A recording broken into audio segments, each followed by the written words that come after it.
প্রিয় ভিউয়ার্স, আসসালামু আলাইকুম। আশা করি সবাই ভালো আছেন। তো আজকে আপনাদের সাথে কথা হবে কিভাবে কফির চারার বেড তৈরি করতে হয় এই বিষয় নিয়ে। তো প্রথমে আসি মাটি তৈরির উপকরণ নিয়ে। তো প্রথমে আপনারা যে কাজটি করবেন সেটি হচ্ছে জায়গাটা নির্বাচন করবেন। জায়গাটা যেন অবশ্যই সবসময় আলো বাতাস পড়ে এরকম একটা জায়গাতে সিলেক্ট করবেন এবং পানি নিষ্কাশন ব্যবস্থাটা যেন ভালো হয়। তারপরে মাটিতে আপনারা প্রতি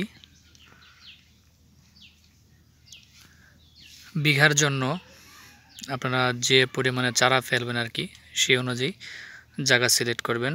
অর্থাৎ কম করে হলেও 1% জায়গা নেবেন লম্বালম্বি। প্রতি 1 বিঘার জন্য যে চারাটা ধরবে এরকম একটা বিট তৈরি করতে হবে প্রথমে।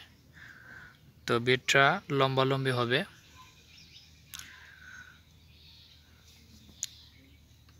মিনিমাম 40 ফিট লম্বা, আর প্রস্থ হবে 3 থেকে 5 ফিট,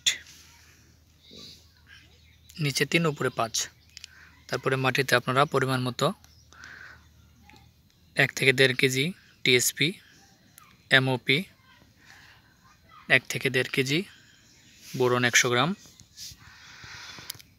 ক্রুজার 1 প্যাকেট এবং ছত্রাকনাশক হিসেবে মেনকোজেবের যে কোনো একটা 100 গ্রাম, সবগুলো একসাথে মিশিয়ে আপনারা মাটিতে দিয়ে নেবেন। তারপরে মাটিটা যেইভাবে জোরজোরে করে নেবেন। তো আমি আপনাদেরকে দেখানোর চেষ্টা করতেছি। এই দেখেন, এভাবে আপনারা মাটিটা ঝুরঝুরা করবেন। তো তারপরে আপনারা এটা স্তূপ আকারে রেখে দেবেন।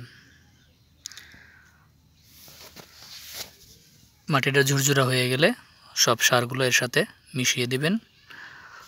তারপর 3 থেকে 5 দিন এভাবে রেখে দেবেন। তারপরে আবার মাটিটা কোদাল অথবা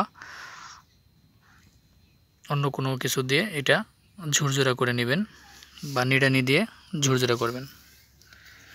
ঝুরঝুরা করার পরে আপনারা প্রতি বিঘার জন্য 4 থেকে 5 প্যাকেট 10 গ্রামের বীজ এখানে রোপণ করবেন।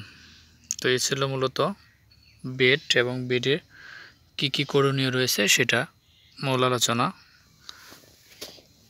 তো বেড তৈরি করা হয়ে গেলে তারপরে কিভাবে চারা ফেলতে হয় সেটা আমি আপনাদেরকে পরবর্তী ভিডিওতে আলোচনা করব। তো সে পর্যন্ত সবাই ভালো থাকেন, সুস্থ থাকেন। আল্লাহ হাফেজ।